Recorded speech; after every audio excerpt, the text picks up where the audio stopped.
Good morning from Panhandle Outdoors, America's only daily outdoor TV show. Your source for fishing, hunting, and information for folks who enjoy the great outdoors. Now sit back, relax. It's Panhandle Outdoors. Good morning, folks. Welcome to Panhandle Outdoors. I'm Winston Chester. I'm glad you're here this Thursday morning. We've got a great show lined up. We've got the weather brought to us by Haney Technical Center at the corner of Baldwin and Highway 77. High today 76 and low 56. Got a 20-degree range right there. Pretty nice day. Listen, the water temperature is 69.3. I heard a guy the other day on an outdoor show said that the water temperature probably will not get back down into the 60s, but I don't know if that guy knew what he was talking about, but it's 69.3 this morning, but it is going to start warming up. Now, everybody talking about this weekend weather and got that front coming through and all, so have to play by ear. Sometimes those things stall on us, sometimes they speed up on us, and really don't know. But it looks like Saturday morning now. Saturday morning looking pretty good if you go ahead and make your plans for getting outdoors Saturday morning, but don't plan to stay all day, especially if you're going to offshore or something like that. If you're going to be west of here, south of here, it'll be okay. Okay, now looking at the river reading brought to us by Sandhill Seafoods, the Apalachicola Bluntstown is at a 7.5, pretty steady right there. And the Choctawhatchee Caryville at a 5.9, and they got a pretty good drop on the Choctawhatchee, and it looks like it's going to drop on through the weekend. Now, after that storm coming through over the weekend, it's going to probably get on up there Monday and Tuesday. So long range, if you're like me, you like to make long range plans, but then always have a plan B in the outdoors. And you know what I'm talking about. The tide chart, and of course our river reading brought to us by Sandhill Seafood. Tide chart with Kent Forest Lawn, we're looking at a low tide at 4:03 this morning, and high tide at 8:09. And that's tomorrow, the rest of the weekend now it's going to be, going on through the weekend, be those neap tides. Today's pretty decent tide. We've got about a 1.6 movement on that, which is pretty decent. It's going to be aided by the marine forecast. I wrote this down now. North-northeast, the wind's going to start. Then it's going to swing to south-southeast, and then all the way around to south by the mid-morning or about noontime. So you're going to have that like we had last week, that big circle of movement. So, be aware of that. A lot of times, to me, I like that because it keeps that water moving and keeps it churning up. And a lot of things out in the base system and all, you can sort of really get in places where you haven't been. You can fish one area, then come back and fish it again and have a different drift. And if you're like me, I still like to drift fish. Even with these really nice trolling motors, I still like to drift fish if you catch it just right. All right, let's take a break and we'll be right back.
Okay, welcome back. We're talking about a show yesterday. It was a great show. Really enjoyed having Taylor McGuffin on talking about that coyote hunting, and it's really neat. I want to go over a couple of things he said because we really ran out of time. I get a kick out of the guests when they come in, had never been on the show before. They're a little bit nervous and apprehensive before the show, and I tell them just relax. It's going to fly by. And the first thing when the show's over is like Taylor was classic case yesterday. He said, "Man, that was fun, but it sure did go fast."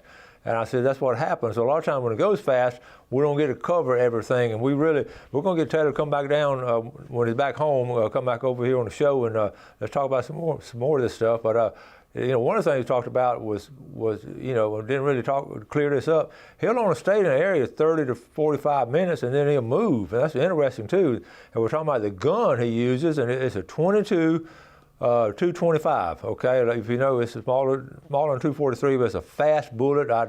Something like 4,000 feet a second. I'll look it up and go over those bullet speeds with you later. But it's a really, really good. It's a real popular gun now. But that's what he uses, and also, he has the opportunity to go to different places, and he's got a waiting list of people wanting to come and him sort of take care of it. And a lot of their companies now, that you can hire them to come shoot your coyotes and hogs. Isn't that crazy?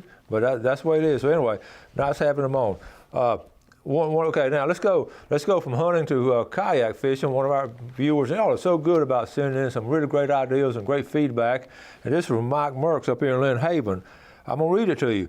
Wind is now my kayak friend. I recently ordered a kayak wind paddle. It was very inexpensive and easy to attach, and it's great for trolling on light windy days. Direction can be adjusted several degrees by putting on left or right control lines, or simply dip your paddle on either side of the kayak. The sail easily folds up when you're not using it. I caught this 20-inch trout while sailing and trolling with my lures. Maybe some of your kayaking viewers will be interested in this. This is from Mike Merck. So let's take a look at it. Here it is right here. It's like a big windsock. And see, what's cool about that, you can adjust it. I've got a couple of pictures of it. And he moves around like this, and this is cool. Here's another view of it, okay? And you don't have to paddle anything, just all you gotta do, troll and everything. And here it is deflated or down, here it is before you put it up. It don't take up any room at all. And, okay, here's an angle of it. That is cool. And here's the result. That's a nice trout. Call it trolling. Now, what's cool about that, you can cover so much territory when you're trolling like that. So, Mike Merks, thank you very much for sending that. And anytime you have an idea or something like that, go ahead and share that with us. One of the things I liked about this is, first of all, it's inexpensive, and you can attach it. And I would think that would work on any kayak, I'm sure. And the thing about it, if you get it set up just right, you think about that wind that we're going to be having today. It's going to be, remember we're talking about how it's going to be variable. It's going to start one direction and move around to another direction. That's going to be beautiful, a classic case where you can just cover that much territory. You can start, I use North Bay, which is my sort of home bay because I live there. You can start way down by Lynn Haven and sail across, with that north wind, northeast, and then when it swings back to the south, you can start coming back up. And it's really, something like that is really neat to cover a lot of territory. So I appreciate you sending that. Mike Merck out of Lynn Haven. Okay? All right, let's go and take a break, and we'll be right back.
Okay, welcome back. Glad you're with us. So we got getting ready for a good weekend. I want to encourage you to do some outdoor activity. You can start this afternoon, tomorrow, especially Saturday morning. But get outdoors and do some things with family and friends, and don't just sit around and do nothing. Let's look at some pictures here. My neighbor, Terry Lynn and Richards, they're really good about. They spend a lot of time in the outdoors. They're like 2 lots down from me, and watch the show every morning. Good neighbors, good folks, and here's a picture they sent. It said, "Hey, Coach, some of our North Bay Eagles have been watching several hours today." Okay, they're right in. You can't hardly see them now. I'm gonna move it, get another picture, and blow them up. But check that out. These pine trees. We have some big pine trees along the shoreline, and okay, here, let's go to another picture of it. Isn't that a great picture? That's a pair of them. And what they're looking out. What tickled me about this, one is looking out toward the water, and the other looking back toward the land. So they got a double lookout right there. And here's the best shot, real close and everything. Now obviously one of them told the other one they saw something I think that's facing the water, and they're getting ready. But I tell you what, that is just a great picture, Terry. Thanks for sending it to me and all. One of the things too, let me mention this, on North Bay, of course I talk about it a lot because I'm there all the time.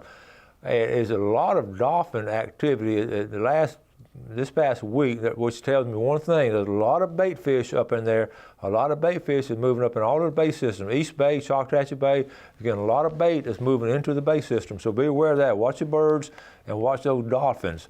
All right, a couple more pictures here. Let's see. This is an email sent to me out of Chattahoochee, Ned Maxwell. He built this sand flea rake, and he went from 8 feet to 30. He modified it. 8 foot was a little too long. You just don't have any traction when you're pulling in the sand. So he made it down to a little bit shorter. You can see right there. Now it's a lot more firm and all. And the sand fleas, they're starting to come in now. And like I say, you make your own rake and all. A couple of announcements here. The Biophilia Center, we went there several years ago. We haven't been there the last 2 years, but E.O. Wilson Biophilia Center, they're good about doing summer activities with kids. So go ahead and put this on your calendar. This is they do a Wednesday morning camp, really Wednesday day, from 9 a.m. to 2 p.m. for children ages 5 to 12. And it's only $45. You can't pay a babysitter that. And right here's a calendar, June the 6th. I'm going to go with June the 6th, the turtles. The 13th, they go into the forest. The 20th, they talked about ponds. The 27th, they have some reptiles. July the 11th, they skipped July 4th. July 11th, owls, which they do a whole show on that. The 18th, birds. 25th, all kind of insects. And then on the last one, August 1st, they do some mad science experiments.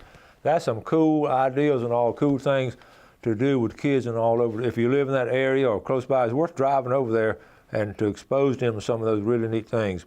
They also have one, a camp that's a summer day camp, and that's that's for the whole week. Okay, it goes from 9 o'clock to 2 o'clock for the whole week, and one session is July 16th through 20th, and then the bottom session later, like the following week. And they'll do some of the same things, but they'll do it all in 1 week. So nature, music, and arts. That's good. Okay. Got this email from Captain Kim.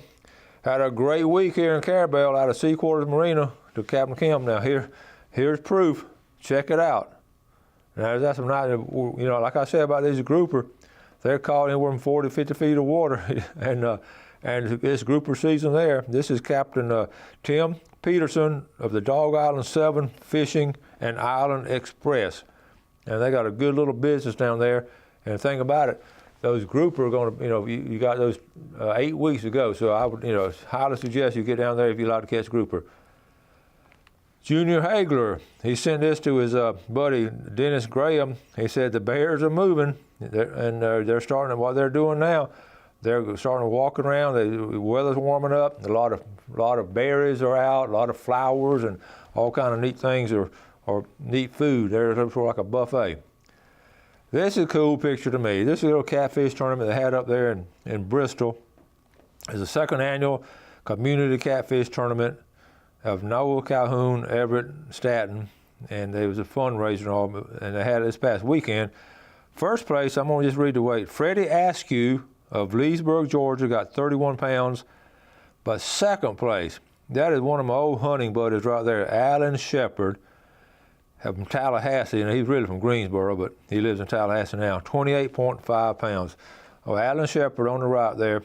He and my brother and our dads and all, we dog hunted and fished and all that Robert Brent area for many, many years when we were young men and all, and many fond memories. It's great to see Alan Shepard still doing outdoor activities. So, Alan, I'm gonna call you tonight to tell you to watch this show on YouTube. So, good to see you. We need to go fishing together, talk about old times, but I just got tickled when I saw that. Okay, a couple more pictures. Speaking of old times, somebody sent this real fuzzy. I sort of hesitant to show family stuff. This is old, back in the 70s at a Chester family reunion we have every year.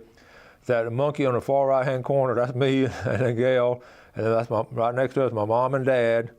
And then down on that front row is my granddaddy, and then my daddy's twin sister, and that's my son, Mason, and that's all the grandkids. Anyway, somebody sent this to me last night, and it ran across. It's real fuzzy, but anyway, that's way back in the day. We still do that family reunion, okay? Let's see, a couple other things. Let's see what I've got right here. We'll talk about that later. Okay, one thing I want to talk about real quick too, and is the Howard Creek situation. I can vouch and talk about Howard Creek because I have a place down there, so I got a dog in this hunt. And I keep hearing all these rumors, and I really haven't heard anything official, but I do want to go and say this, okay? And I'm going to speak from the heart and how I feel as an outdoorsman and a fisherman and someone who just that place is dear to me. Okay, everybody wants improvements. Improvements is exactly what it means. You want the boat ramp a little bit better.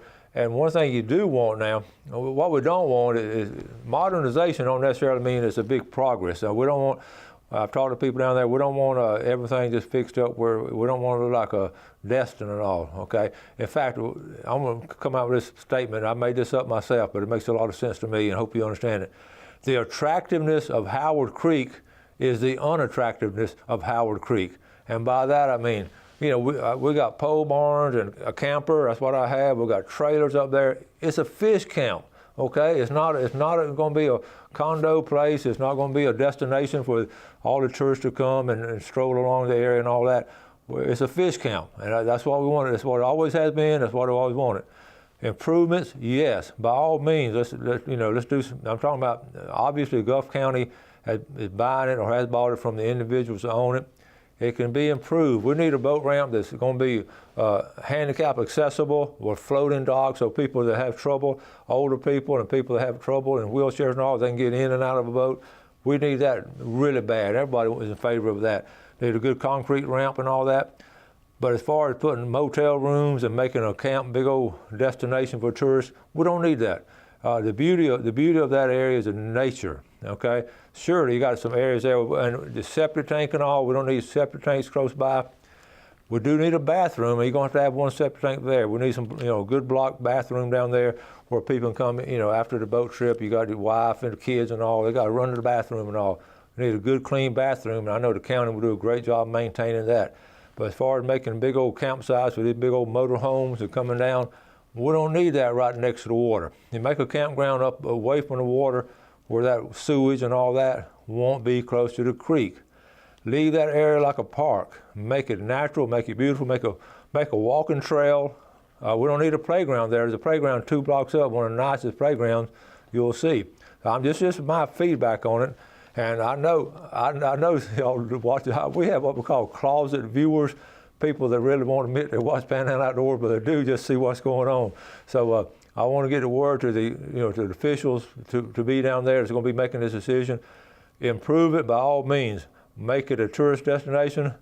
No. We just make it natural and let people welcome. Everybody's come down there, and don't do like the city of St. Joe and just charge everybody, but the people that live around there. Either charge people the same amount of price or don't charge. Just don't do that. I mean, that's just being greedy and not very neighborly and just not very, to me, just not very nice, not being a nice person, okay?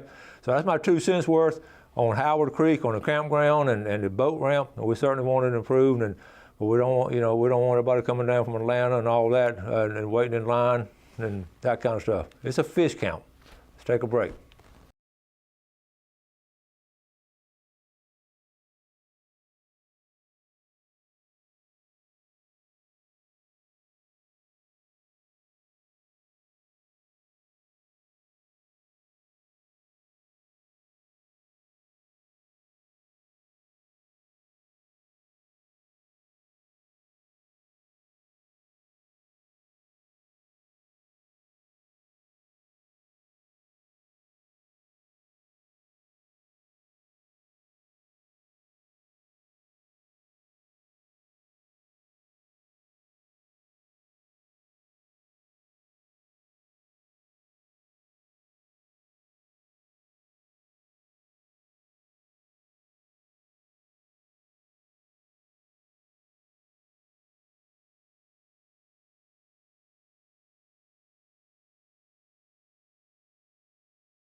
All right, welcome back.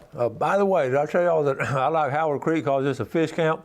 But that goes along just not Howard Creek, but Willis Land and so many neat places along the Apalachicola River system that are so unique and so natural that we just need to leave them like that. And, you know, you look at these wildflowers. I get tickled driving Highway. One of my favorite drives is Highway 65 between East Point and Telos. You have all those wildflowers this time of year, and we'll talk about that later. We've talked about it before. But I get tickled that we're actually planting wildflowers now when it used to be wildflowers naturally.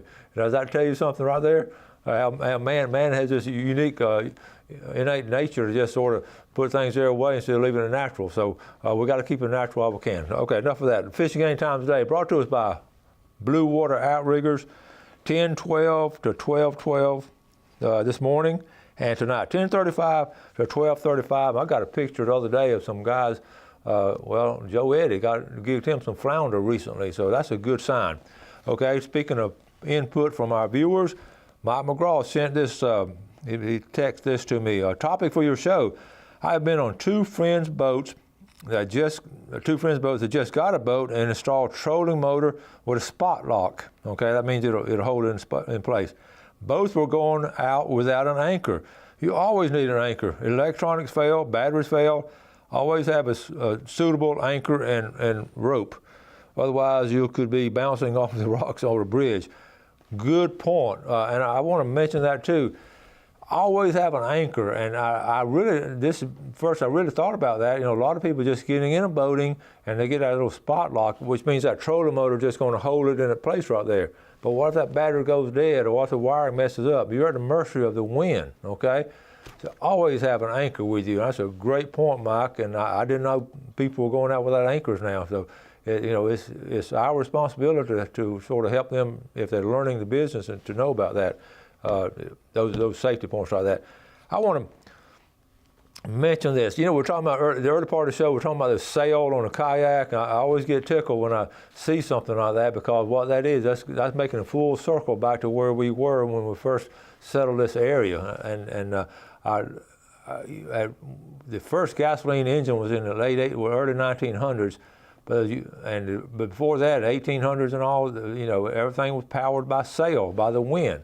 And then we got a little gasoline 2 horsepower engine, got it going. Then we got another one. Then it went on up to diesel engines during World War II. So that's how the engines came. But I got tickled when I was thinking about now we've gone back with a little windsock and we're still fishing with a sail, which is how we started.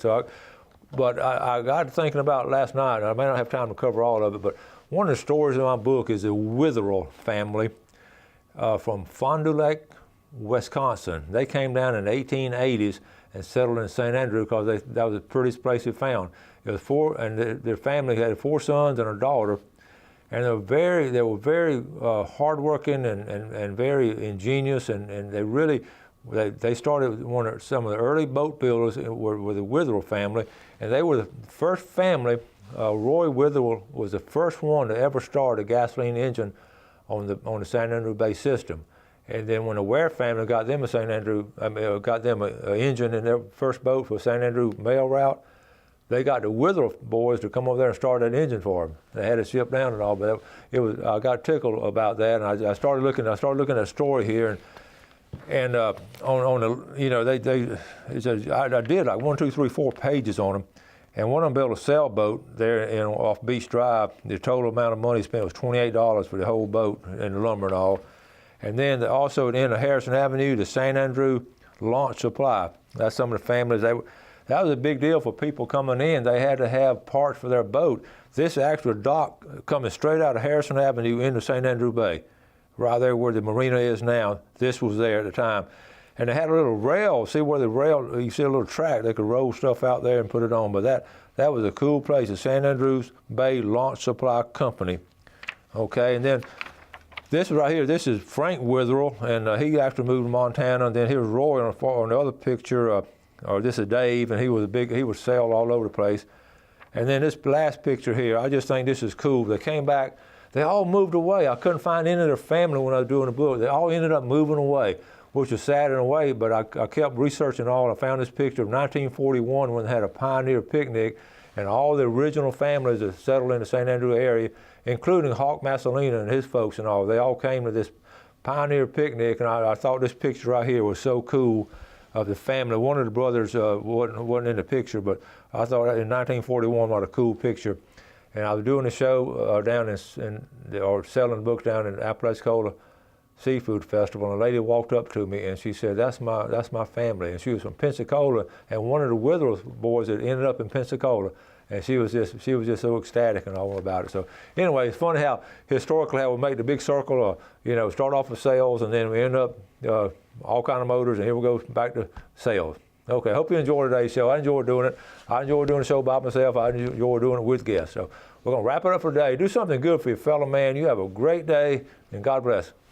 Thanks for watching America's only daily outdoor TV show, Panhandle Outdoors with Winston Chester, featuring hunting, fishing, and other activities and information to help you enjoy the great outdoors.